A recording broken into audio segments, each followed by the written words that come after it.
सङ्काशं काश्यपेयं महाद्युतिं तमोरि सर्वपापघ्नं प्रणतोऽस्मि दिवाकरम्।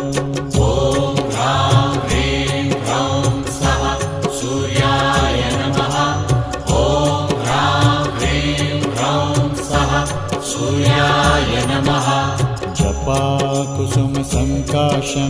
काश्यपेयं महाद्युतिं तमोरि सर्वपापघ्नं प्रणतोऽस्मि दिवाकरम्।